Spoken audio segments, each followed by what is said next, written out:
Good morning, little students. Welcome to Genesis International School. So, we are going to read chapter number 3 of your science textbook. So, open page number 19 and look at the picture. Match the animals with their babies. Also add their names. See, these are animals and these are their babies, but not in the line. You have to match them. Okay, for example, see, there are two dots given between both of the pictures in a well arranged way. So what is the first animal? See, it's a lion. So, and lion has a cub, so just match it. Also write their names. It's a lion and its baby is called as the cub. In the previous classes we have already learnt about their baby's name. Okay, so do it yourself. One has been done for you as an example. Okay, this is your homework. Now let's begin the chapter. Title of the chapter is Reproduction in Animals.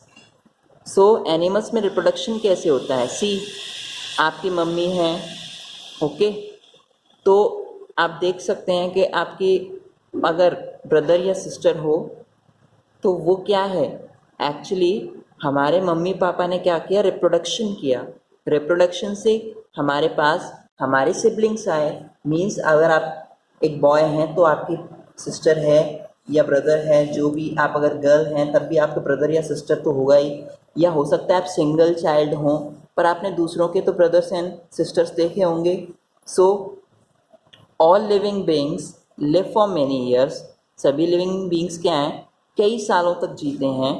Humans can live up to 100 years. Okay, but आजकल क्या atmosphere change हो रहा है, कई सारे diseases आ रही हैं. So all the animals have a limited life span. Means उनकी लाइफ जो है वो एक लिमिट में आ गई है. 100 ईयर्स बहुत ही कम लोग आजकल पूरे कर पाते हैं. बहुत से लोग 75, 80, 90, 95, 99 पर ही क्या हो जाते हैं, die. They die at very less age also due to many other diseases. Okay, so it's not our topic. The main topic is about all living beings live for many years. Okay, they grow, move and finally die. वो क्या करते हैं कि इनमें से हर एक born यानी जन्म लेता है, इसके बाद वो क्या होता है, ग्रो करता है, उसके बाद वो मूव करने लगता है और फाइनली डाई, ख़त्म हो जाता है. तो टू कंटिन्यू देयर रेस, तो उनकी इस नस्ल को आगे बढ़ाने के लिए, लाइक वाइज आप देख सकते हैं आपके ग्रैंडफादर ने अपनी रेस को आगे बढ़ाया और आपके फादर को क्या किया, रिप्रोडक्ट. आप आपके फादर रिप्रोडक्ट करके आपको लेकर आए. ऐसे अब आगे जाकर आप रिप्रोडक्शन करेंगे तो आपके भी क्या होंगे, बेबीज़ होंगे. सो इस तरीके से आपकी रेस एंड फैमिली जनरेशन्स आगे चलती रहेंगी ऑन अर्थ. एस जब तक आपकी अर्थ जो है वो रहने लायक एक प्लैनेट है तब तक आप अपना रिप्रोडक्शन कर पाएंगे. Next, so to continue the race people produce more of their own kind. Produce more of their own kind का मतलब क्या है, लोग अपने ही तरीके के बच्चों को जन्म देते हैं. क्या आपने सुना है कि एक लायन ने एक काऊ को जन्म दिया है? नो. क्या आपने सुना है काऊ ने एक डायनासोर को जन्म दिया है? No, because it's not possible. So जैसा आपका पेरेंट है वैसा ही उसका क्या आएगा, ऑफस्प्रिंग. ऑफस्प्रिंग क्या होती है, संतान. ओके, बच्चे. The process by which living beings produce, वो प्रोसेस जिसमें कोई भी लिविंग बीइंग्स यानी जो लिविंग थिंग्स होते हैं, सांस लेते हैं, मूव करते हैं, ग्रो करते हैं, फील करते हैं, उन्हें हम क्या बोलते हैं, लिविंग बीइंग्स. तो वो लिविंग बीइंग्स एक ऐसी प्रोसेस का यूज़ करते हैं, एक ऐसे मेथड का यूज़ करते हैं जिसमें वो ऑफस्प्रिंग्स को प्रोड्यूस करते हैं जो उन्हीं के जैसे दिखते हैं. मतलब वो ह्यूमन है तो ह्यूमन के ही बेबीज़ होंगे.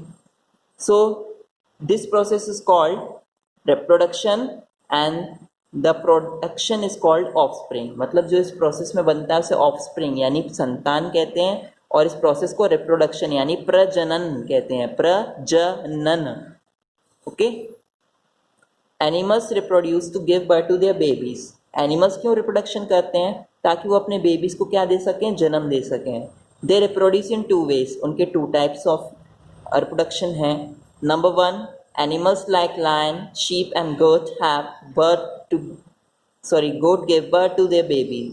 ये ज़्यादातर एनिमल्स क्या हैं कि अपने बेबीज़ को डायरेक्टली बर्थ देते हैं, but there are some animals like hen, jug, fish, okay, they lay eggs, वो क्या करते हैं, अंडे देते हैं।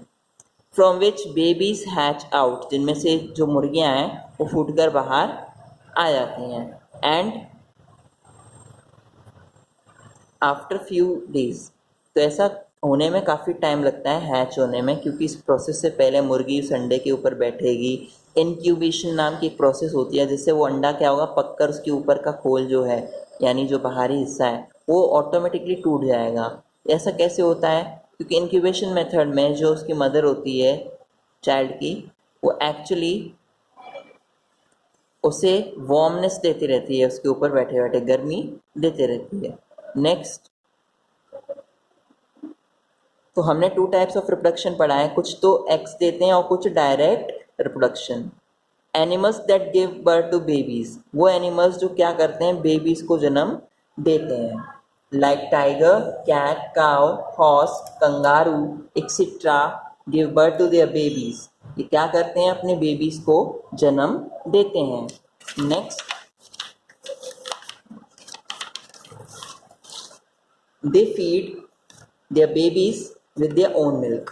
वो अपने बेबीज को अपने खुद के मिल्क से क्या करते हैं, फीड कराते हैं। मीन्स वो अपने बच्चे को दूध पिलाते हैं। अपने गाय के बच्चे को, जब गाय का बच्चा देखा होगा आपने, तो वो उसका दूध पीता है, किस तरह से करता है, थन मुंह में लेकर। तो ऐसे जो जानवर जिनके पास थन होते हैं उन्हें हम बोलते हैं मैमल्स। क्या बोलते हैं, मैमल्स। इन्हें हिंदी में क्या बोलते हैं जानते हैं आप, स्तनी जीव। क्या कहेंगे, स्तनी जीव। ओके, तो द बेबीज ऑफ मैमल्स, तो इस तरह के मैमल्स यानी स्तनी जीवों के जो बच्चे होते हैं, ग्रो इनसाइड देयर बॉडी, उनके बॉडी के अंदर वो क्या करते हैं, ग्रो करना चालू करते हैं। दे गेट फूड, उन्हें खाना मिलता है। एंड दे गेट फूड, वो अपना खाना प्राप्त करते हैं। And are born after few months, और कुछ महीनों बाद जन्म लेते हैं।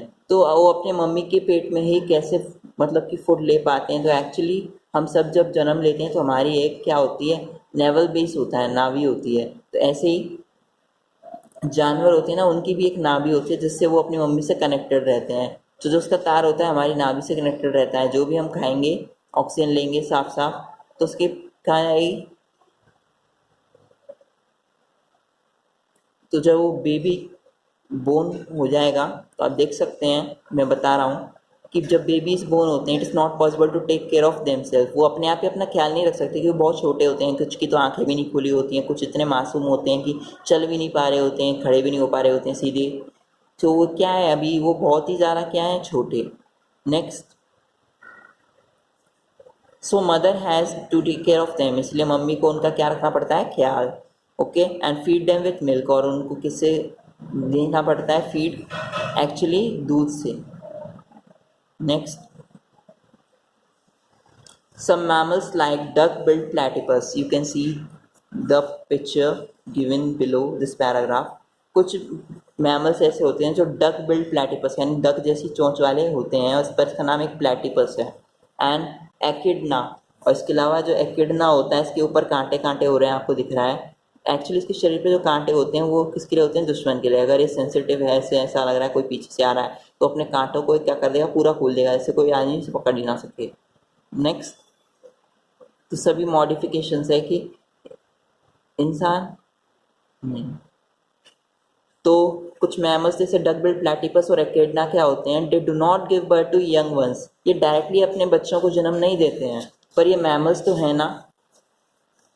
True fact, an elephant is the largest mammal. जो एलिफेंट है, अब तक का डायनासोर को अगर हम बात ना करें तो सबसे बड़ा मैमल इस समय एलिफेंट ही है, ठीक है। And A bumble B bat is the smallest mammal, और दुनिया की सबसे छोटी मैमल जो स्तनी है वो कैसी है, एक इंसेक्ट है जिसका नाम है bumble bee. Next point, animals that lay eggs, वो जानवर जो अंडे देते हैं। Animals like birds, fish, frogs, insects, snakes etcetera lay eggs.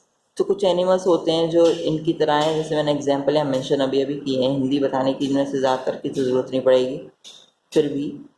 तो ये सब क्या करते हैं, ये अंडे देते हैं। ओके, बस ये 5-6। Next, birds, all birds reproduce by laying eggs, सभी जितने भी बर्ड्स होती हैं वो क्या करती हैं, अंडे देकर ही रिप्रोडक्शन कर पाती हैं। सॉइल, तो हमने क्या सीखा कि सभी बर्ड्स अंडे देकर ही रिप्रोडक्शन करती है, मतलब उनके बेबीज अंडे में से हैच होकर आते हैं और उस प्रोसेस में इंक्यूबेशन भी करते हैं कि इसके ऊपर बैठकर, तो वो अपना नेस्ट बनाते हैं टू ले देयर एग्स, क्योंकि उनके पास उनका अपना एक होम नहीं होता है परमानेंट, तो जहाँ उन्हें क्या मिलती है, ठंडक मिलती है या फिर कूल प्लेस होती है किसी ब्रांच के बीच में अंडर द लीव्स, तो वहाँ पर इसका क्या बनाया जाता है, एक्चुअली अपना नेस्ट बनाती हैं और वहाँ पर वो अपने एग्स को ले करती हैं, देती हैं। Okay, structure of an egg, अब जब एग की बात आई गई है तो हम पहले एग को समझ लेते हैं कि इसके अंदर से कैसे एक कोई भी एनिमल लिविंग बीइंग का ऑफस्प्रिंग निकलता है। ओके, तो स्ट्रक्चर ऑफ एन एग, किसी भी अंडे की संरचना क्या होती है, तो उसे पहले पढ़ लीजिए। यहाँ पर जो येलो पोर्शन सेंटर में यानी मिडल में दिखाई दे रहा है वो मिल्क है, फर्स्ट नंबर पे दिख रहा है वो आपको। स्ट्रक्चर ऑफ एन एग, जो येलो कलर वाला है योक। ओके, शेल आउटर पोर्शन होता है, और जो येलो और इस आउटर पोर्शन के बीच में जो ब्लू कलर का एरिया है इसे हम बोलते हैं एल्बुमेन। नेक्स्ट,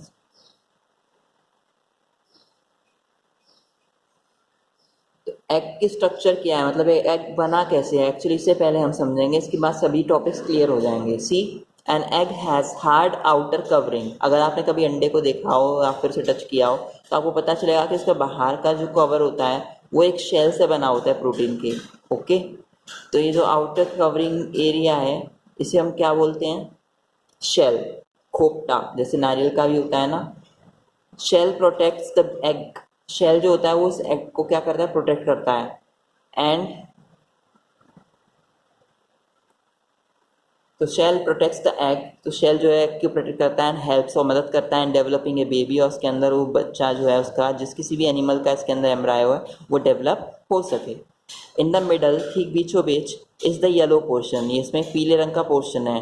ठीक है, नेक्स्ट, कॉल्ड योक, और इसे ही हम योक कहते हैं, विच प्रोवाइड्स न्यूट्रिशन, जिसमें काफ़ी ज़्यादा मात्रा में पोषण होता है, जो हमें पोषण देता है टू द डेवलपिंग एम्ब्रायो, जिससे कि इसके अंदर जो एम्ब्रायो यानी कि भ्रूण पल रहा है उसको हम क्या दे सकें, प्रोटीन।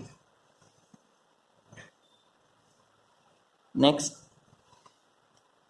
सो जब ये येलो पोर्शन जो योक है जो हमें न्यूट्रिशन प्रोवाइड करता है डेवलपिंग एम्ब्रायो के लिए, यानी एम्ब्रायो डेवलप करने के लिए जो बॉडी में ऑलरेडी धीमे धीमे हो रहा है, a white see the yellow substance called yolk contains a dark spot called embryo, जो येलो वाला पोर्शन yolk है इसमें क्या है, इट कंटेन्स, उसमें भरा हुआ रहता है एक डार्क स्पॉट सेटिस्फैक्शन, कि इस पे काले रंग का एक धब्बे का क्या है, सेटिस्फैक्शन,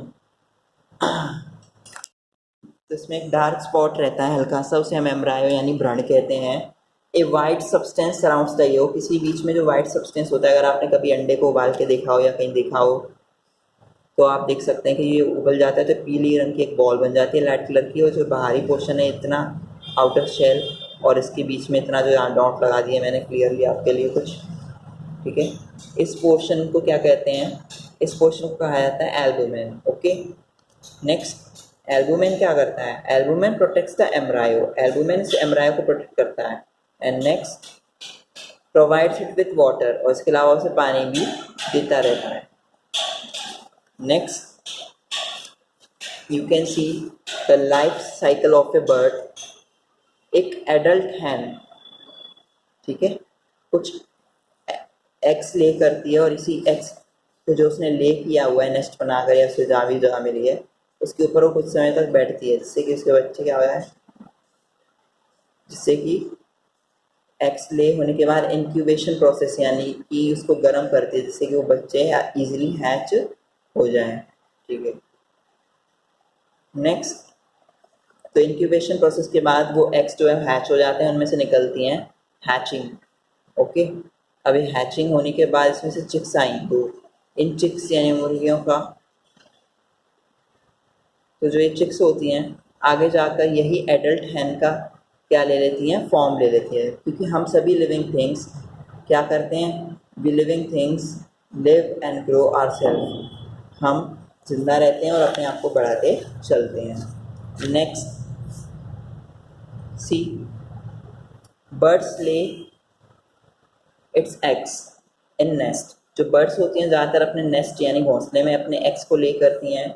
आफ्टर लेइंग एग्स, जब अंडे को वो ले कर देती हैं, रख देती हैं, बर्ड सिट्स ऑन देम, उनके ऊपर बर्ड बैठ जाती है, टू कीप देम वार्म, जिससे कि वो गर्म रह सके। Then this process is called incubation, तो इस प्रोसेस को हम क्या बोलते हैं, incubation. Next, when embryo gets fully developed, जब इसके अंदर का एम्ब्रायो पूरी तरह से विकसित हो जाता है, डेवलप हो जाता है, तो एन एग हैचेस, वो अंडा जो है वो क्या हो जाता है, हैच हो जाता है। एंड द बेबी बर्ड, तो उसके अंदर भी बर्ड बेबी होती है, जैसी भी हो, चाहे कोई भी हो, वो जो होती है। नेक्स्ट,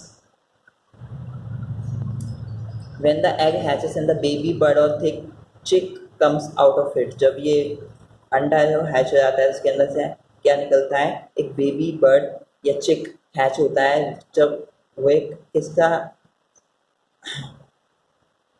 एक्चुअली वो है एक हैन की बात, हैन के बच्चे को हम क्या कहते हैं, चिक, क्योंकि इसका बेबी है। ऐसा स्टार्टिंग में हमने पढ़ा था कि हर एक एनिमल का मतलब एक बेबी होता है, इसका कुछ ना कुछ नाम होता है, जैसे टाइगर के लिए कब होता है, कैट के लिए किटन होता है, काऊ के लिए उसका होता है कॉल्ट, ठीक है।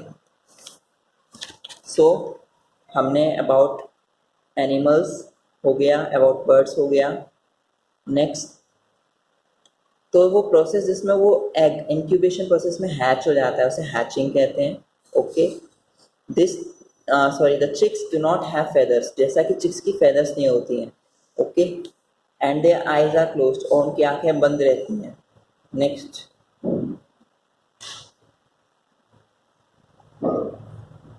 The parent bird have to feed them, जो उनका पेरेंट बर्ड होता है वो उन्हें खाना खिला के जाता है, एंड लुक्स आफ्टर देम, और उनकी देखभाल करता है, टिल दे स्टार्ट मूविंग, जब तक वो चलना चालू नहीं कर देते। And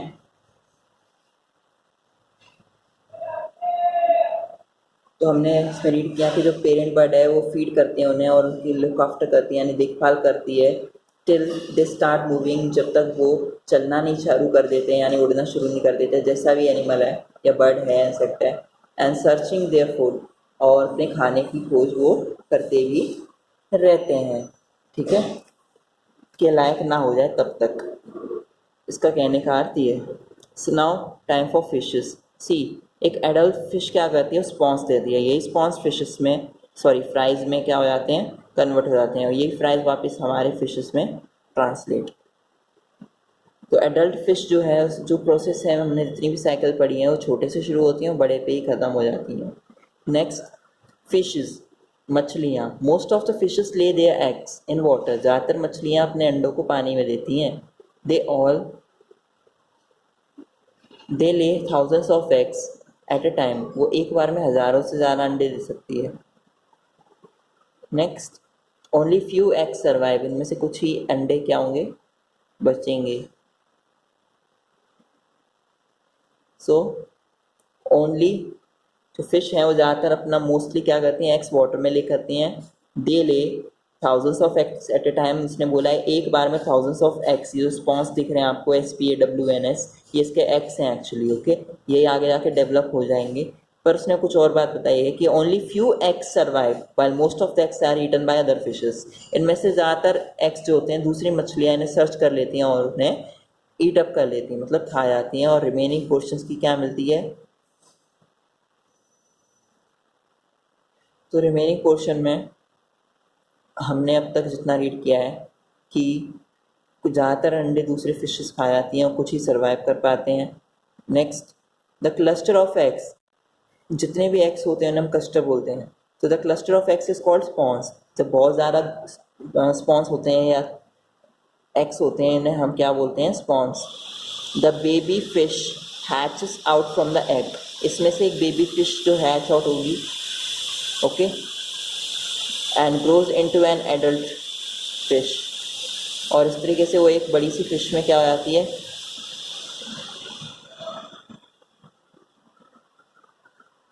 next. तो the baby fish hatches out from the egg, जो एग से हैच आउट हो जाती है, and grows into an adult fish, और आगे जाके एडल्ट फिश में क्या हो जाती है, चेंज हो जाती है, as the diagram is shown. The baby fish is called a fry, जो बेबी फिश होती है ना उसे हम क्या बोलते हैं, फ्राई, और कई सारी होती है तो हम उसे क्या रीड करते हैं, fries, okay. Now it's time for the life cycle of a frog. See we are going to learn about the life cycle of a frog. Frogs जो मेंढक होते हैं आपके, frogs lay their eggs in water और wet places, जो frogs होते हैं वो भी क्या करते हैं, फिश की तरह ही वाटर में एग्स देते हैं या फिर ऐसी जगह जो गीली हो, ओके। दे ऑल्सो ले hundreds of eggs eight A time, तो ये फिश जो होती है वो thousands of eggs eight A time देती है। वहीं पर जो आपका एक फ्रॉग है वो hundreds of eggs eight A time, मतलब एक बार में सैकड़ों अंडे दे सकता है।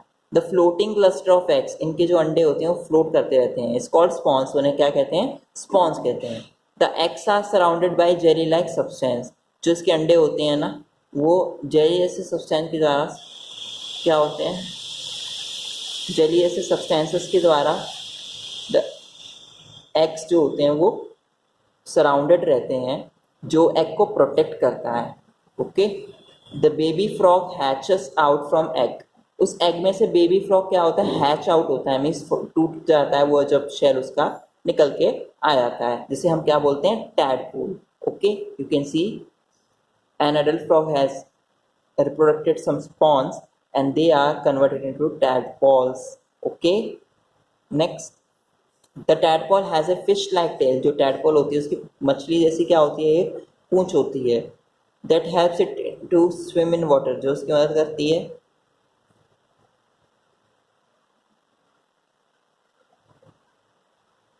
सो टैडपॉल हैच आउट हो जाते हैं एग से।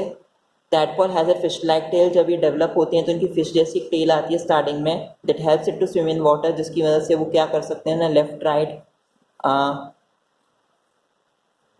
जो लेफ्ट राइट वैग करते हैं अपनी टेल को, मतलब हिलाते हैं इस तरीके से पूंछ से, जिससे वो आगे चल सकें, जैसे फिश चलती है अपने फिन्स को हिलाकर।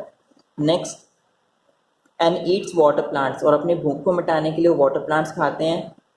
इट हैज़ गिल्स, इसके पास गलफड़े होते हैं, गलफड़े मीन्स जैसे नोज़ होती है ना बहुत सारे एनिमल्स की और कई ह्यूमंस की, तो कुछ फिश जो होती हैं उनकी गिल्स होती हैं, गलफड़े होते हैं। ऐसे ही आपके मेंढक जो फ्रॉग है इसके भी गिल्स होते हैं, गलफड़े से वो सांस लेता है, ओपन एंड क्लोज होते हैं, ये कुछ इस तरीके के शेप में बने रहते हैं उनकी गर्दन के पीछे, ओके। ओपन एंड क्लोज, इसकी वजह से ये क्या कर पाते हैं, सांस ले पाते हैं।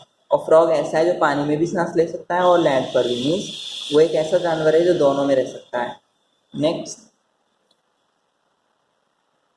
सो tadpole has gills that help it in breathing, tadpoles के पास क्या होते हैं, गिल्स होते हैं ना नोज की जगह, जिससे वो क्या करते हैं, ब्रीथ। आफ्टर फ्यू वीक्स, कुछ ही हफ्तों में, ए टैडपोल ऑल्सो सिट्स टेल, कोई भी टैडपोल होता है ना वो अपनी जो टेल होती है उसे लूज कर देता है, या यूँ मान लीजिए ये क्या होती है, डेवलप हो जाती है इस तरीके से, उसके लेग्स आ जाते हैं इसकी जगह, एंड डेवलप्स लेग्स, लूजस गिल्स, उसके गिल्स भी चले जाते हैं, डेवलप्स लंग्स, और उसके इंसानों की तरह क्या आते हैं, फेफड़े आते हैं, एंड अदर ऑर्गन्स, और दूसरे ऑर्गन्स भी। अगर आप कभी किसी मेंढक को काट कर देखो या किसी डॉक्टर से पूछो या मेडिकल स्टूडेंट से पूछो तो वो आपको बताएगा, अब तो खैर ऐसे एक्सपेरिमेंट बंद कर दिया गए हैं, पहले ऐसा एक्सपेरिमेंट होता था कि फ्रॉग को कट करके उसके बॉडी पार्ट्स दिखाए जाते थे, निचले हिस्से में जो पोर्शन होता है हाथों के पास वाला, तो पूरा कट करके सेंटर में दिखाते थे, पर एक्चुअली इस बार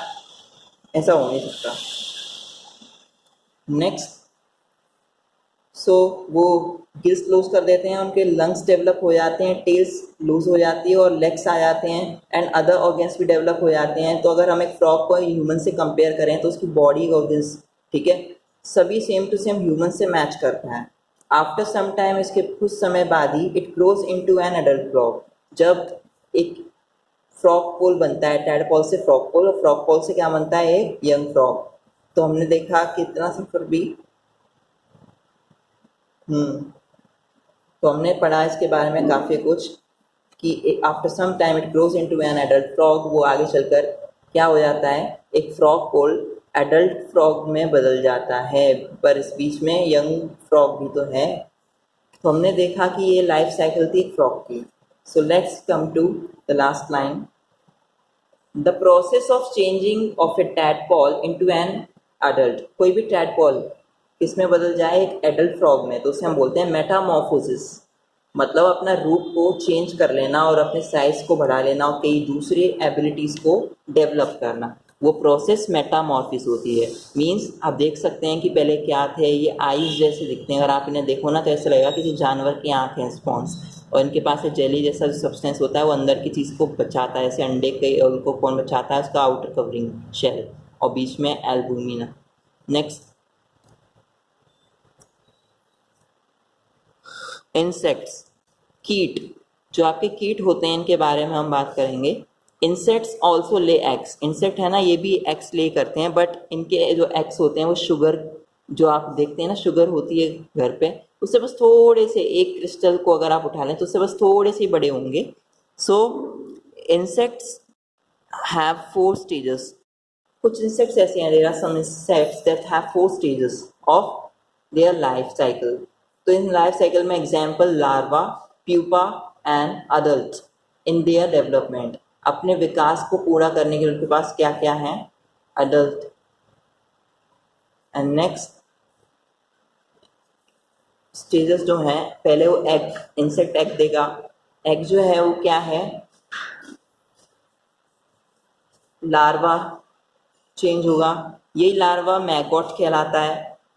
किसके लिए, इंटरेस्टिंग फैक्ट है, हाउस फ्लाई भी तो इंसेक्ट है, उसकी भी सेम लाइफ साइकिल होती है बटरफ्लाई की तरह, पर हाउस फ्लाई का जो लार्वा होता है उसे मैगोट कहते हैं, मतलब उसकी लार टाइप की। ओके, एंड नेक्स्ट, जबकि बटरफ्लाई में एक इसका कैटरपिलर होता है, मीन्स हाउसफ्लाई के लार्वा को हम क्या कहते हैं, मैगोट कहते हैं, जबकि एक बटरफ्लाई के लार्वा को हम कैटरपिलर कहते हैं। जो उसके अंडे होते हैं ना वो एक्चुअली उसका लार्वा है, यहाँ पर इसका मीन्स ये है, ये याद रखिए आप। तो हम एक तरीके से अगर देखें कि एक एडल्ट बटरफ्लाई ने एग्स दिए, ओके, एग्स जो हैं वो उसका लार्वा कैटरपिलर में चेंज हो जाता है। कैटरपिलर एक वॉर्म टाइप होती है, यही जो वॉर्म टाइप है ना, ये अपने आप को प्यूपा यानी क्राइजलिस में चेंज कर लेता है, अपने आप को धूप में क्या करते जाता है, ये कवर करते जाता है, इसके अंदर से निकलने वाले जो इंसेक्ट हैं खुद को धूप में कवर करते जाते हैं और अपने आप को एक स्पेशल टाइप की थ्रेड से कवर कर लेते हैं। और कुछ टाइम बाद जब इनकी मतलब ये टाइप से मान लीजिए कि खुद को चेंज कर लेता है वॉर्म से, किसमें बदल जाता है, एक प्यूपा में, और प्यूपा से वो बदल जाता है अगेन एक adult frog, adult insect. Okay,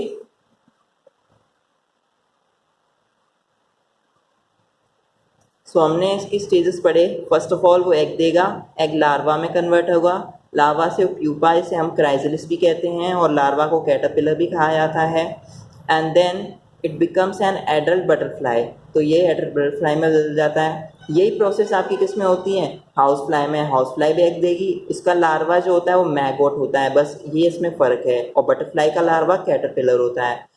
अब हाउस फ्लाई का जो लार्वा है मीन्स मैगोट, वो भी प्यूपा में चेंज होगा, और प्यूपा से वो भी एडल्ट में। ठीक है, so this is the development in insects. Others have 3 stages, और कुछ इंसेक्ट्स को छोड़ दिया जाए जिनके 4 स्टेजेस हो जाते हैं, कुछ ऐसे हैं, बल्कि दूसरों के 3 स्टेजेस हैं।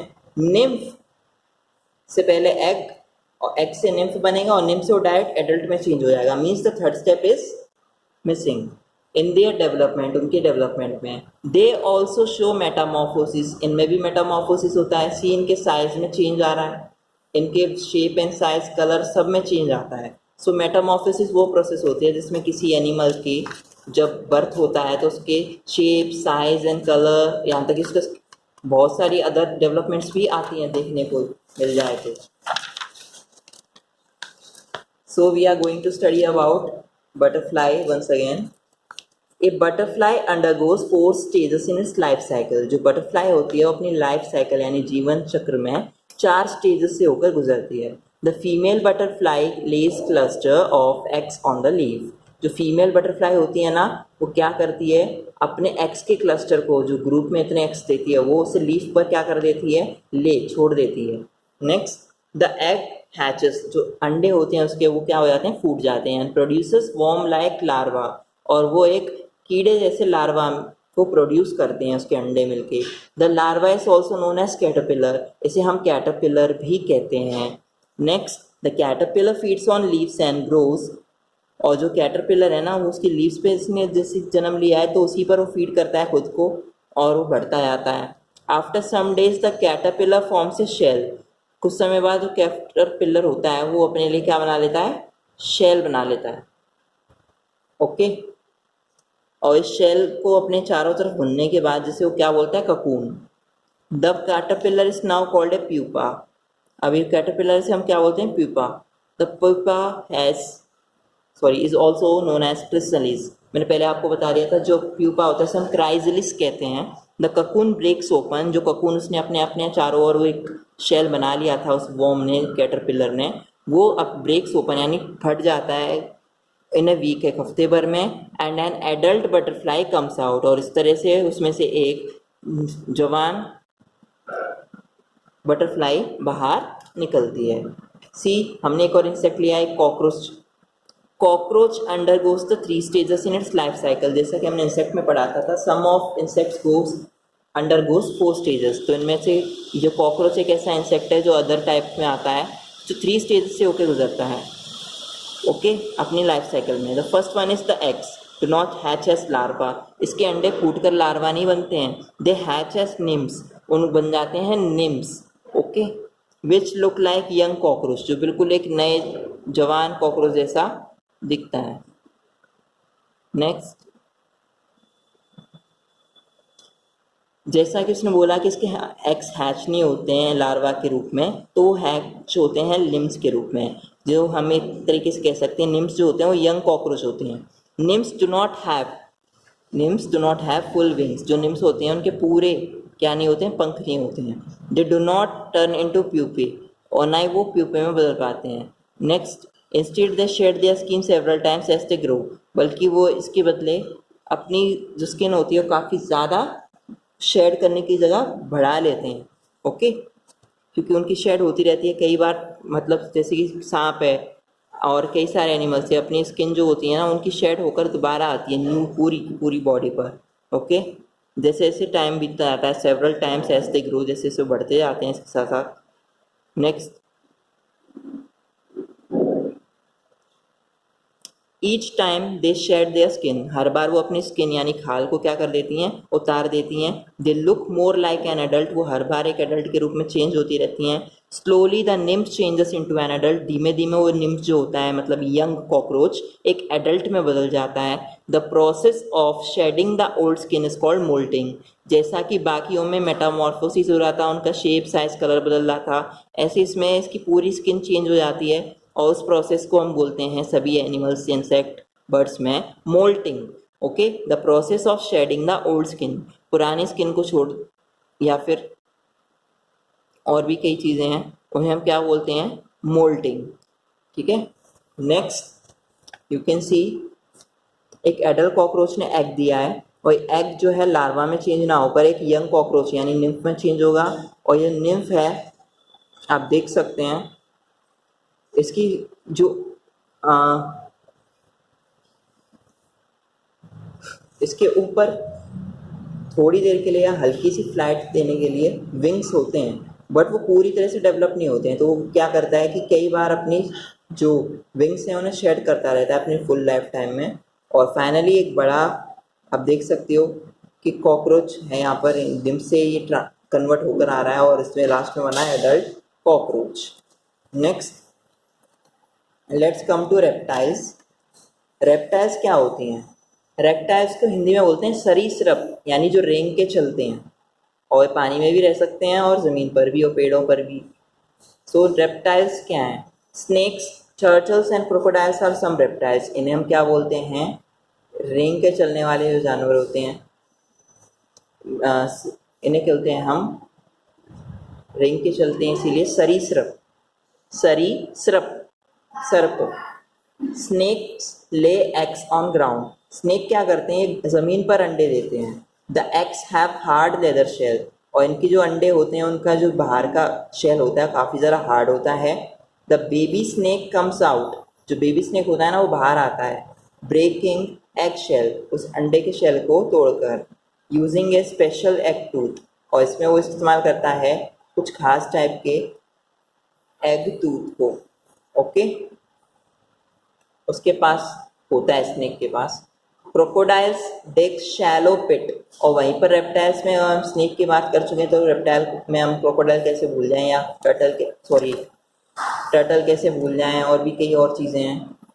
क्रोकोडाइल्स डिग शैलो पिट, जो क्रोकोडाइल्स होते हैं ना वो क्या करते हैं? वो खोद देते हैं उठला सा गड्ढा, मतलब ऐसा गड्ढा खोद देते हैं थोड़ा सा शैलो हो, उछला हुआ हो, मतलब दबा हुआ नहीं हो।